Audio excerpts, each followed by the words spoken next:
You guys, welcome to Sick of Pricks, a type 2 diabetes podcast. I'm Mary, your diabetes bestie, and today we are diving into something that has turned into a whole thing.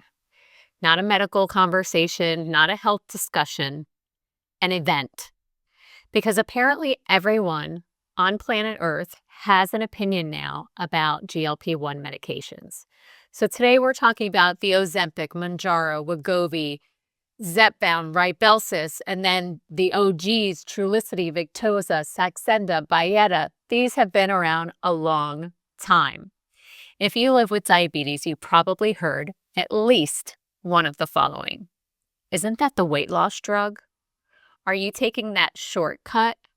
My cousin's neighbor's dog walker said that stuff is dangerous. You'll gain all the weight back if you stop it. You should just eat less and move more. That's my favorite, by the way. Suddenly, managing your chronic disease feels like everybody's an expert, except the person who's actually living it.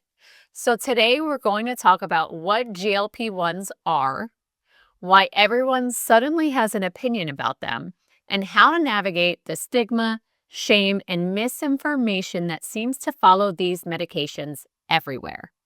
Because if you live with diabetes and you use medication to manage it, you deserve facts, not shame.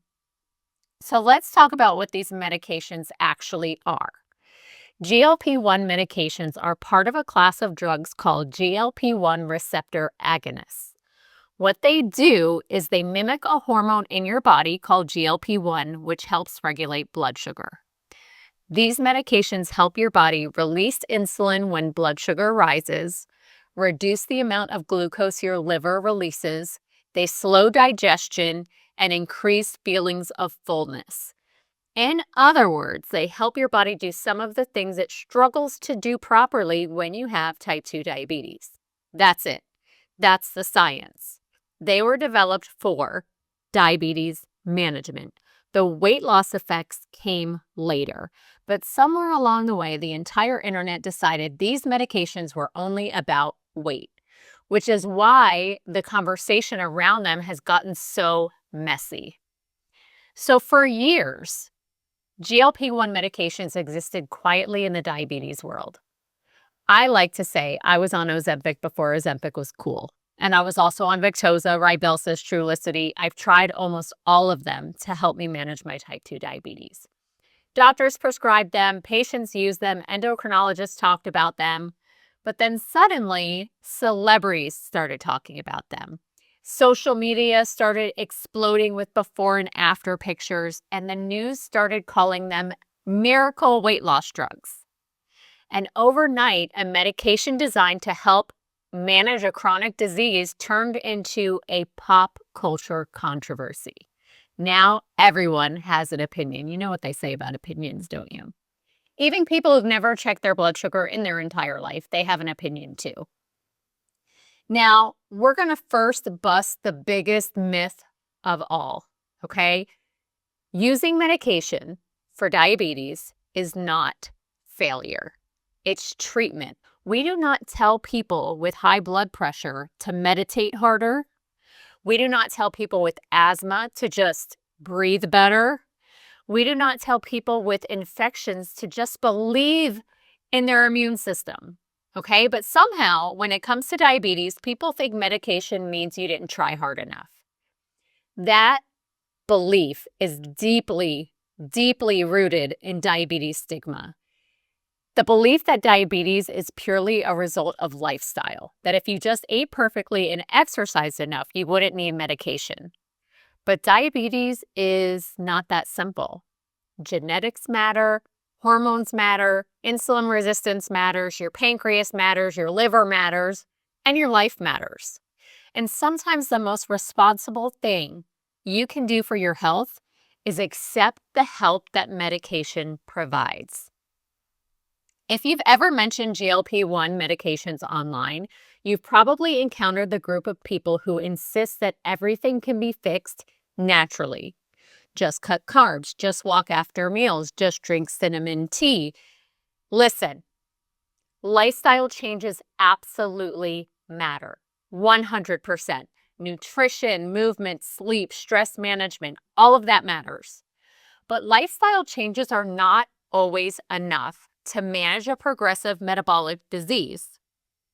And pretending they are can actually make people feel worse when their bodies don't respond the way someone on the internet promised. Sometimes you can do everything right and still need medication. That's not failure, it's a biology thing. And I want to pause here for a second because this isn't just something I talk about, it's something that I've lived. I've been on a GLP-1 medication for type 2 diabetes for at least a decade. I've tried them all, like I said before. I had different responses to each one. And every time a new one came out, I was like, let's try it. Because, newer is better. That was, in my mind, newer was better. The first time I tried Ozempic and Rybelsus is pretty much the same drug, just one's in pill form, one's in injection form, right? So Ozempic made me super, super sick. And not right away. A year after I started it, I couldn't leave my house. I was so sick. I was throwing up, nauseous, bloated, miserable. And I finally said to my doctor, I cannot live like this anymore. And I went off it. I tried to go back to Victoza for a while, and it just did not have the same effect on my blood sugars that Ozempic did. My blood sugar on Ozempic, I think my A1C was in the 5s for the first time in forever. So I definitely missed that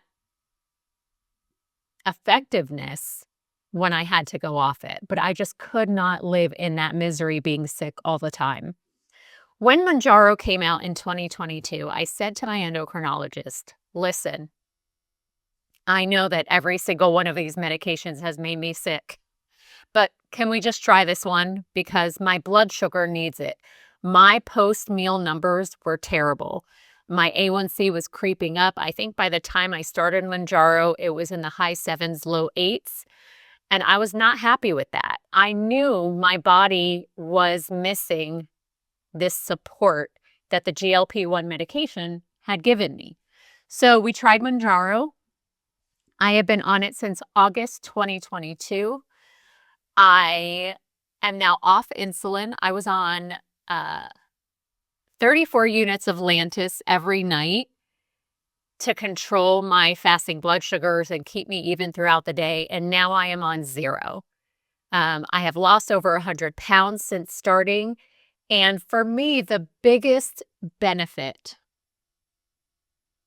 is that I feel like something inside has been repaired, that my body is finally working the way that it's supposed to work. I've been doing this whole eat right, healthy habits, exercise thing for a long time, like a decade.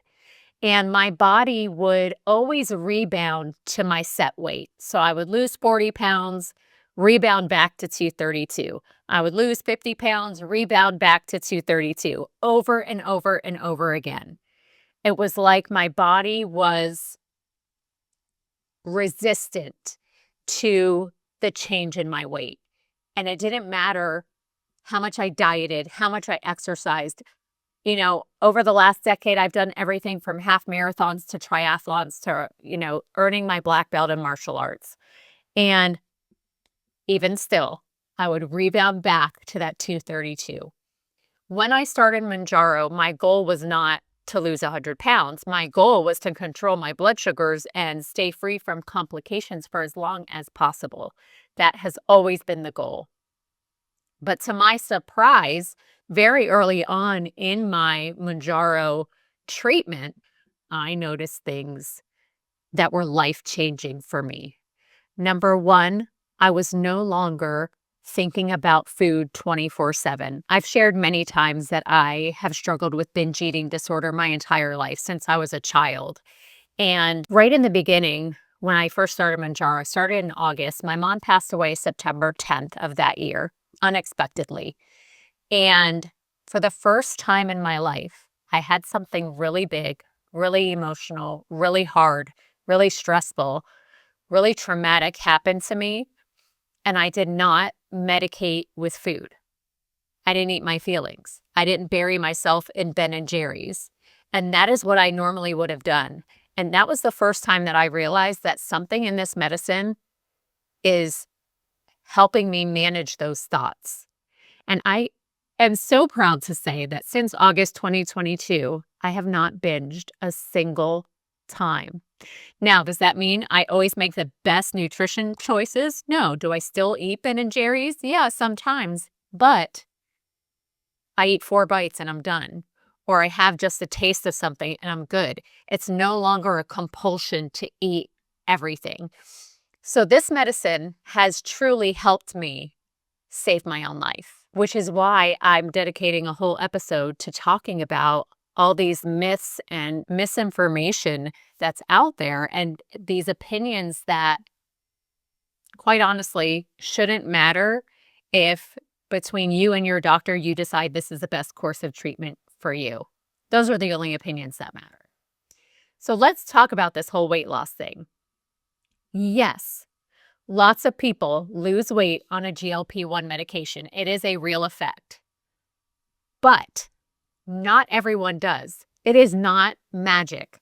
I work with thousands of women in Sugar Mama Strong and in the sisterhood who are on these medications and who do not have the weight loss side effect. So the media seems to think it's just, oh, just take a shot and sit around all day. And maybe for some people it starts like that, but I promise you, eventually that's going to catch up to them. The healthy habits still matter.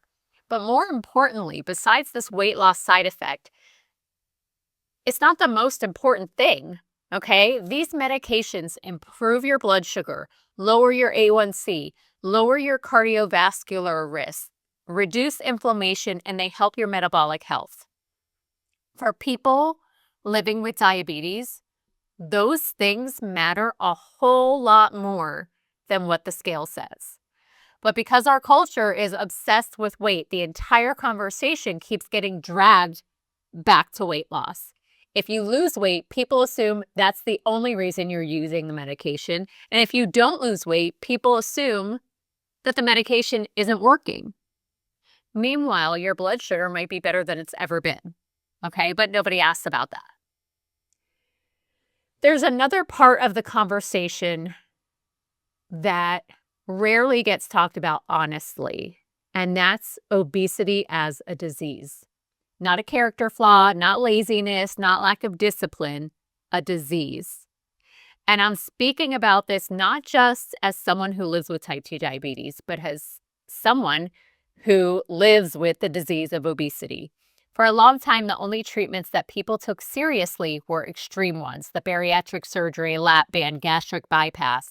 And for a lot of people, those surgeries are life-saving. But surgery has always been treated like the real medical intervention, while medication somehow gets treated like cheating. And there are some people, you guys, that think all of it's cheating. You should just eat less and move more. You're never going to convince that crowd of people that surgery or medication intervention is legit. You just got to kind of let them have their opinion and let it roll off your back because you're never going to change their mind. If obesity is a disease, then treating it medically is completely valid. GLP-1 medications are the first time many people with obesity have had access to a treatment that actually addresses the biology behind the disease, the hormones, the hunger signals, the metabolic dysfunction. Because obesity is not just about eating too much. It's about how your body regulates hunger, fullness, insulin, and energy storage. For some of us, those systems are simply not working the way they should. And I'll be honest about my own experience. Taking this medication felt like something in my body that had been broken for years finally started working the way it was supposed to. It wasn't magic, it didn't happen overnight, and it wasn't without effort.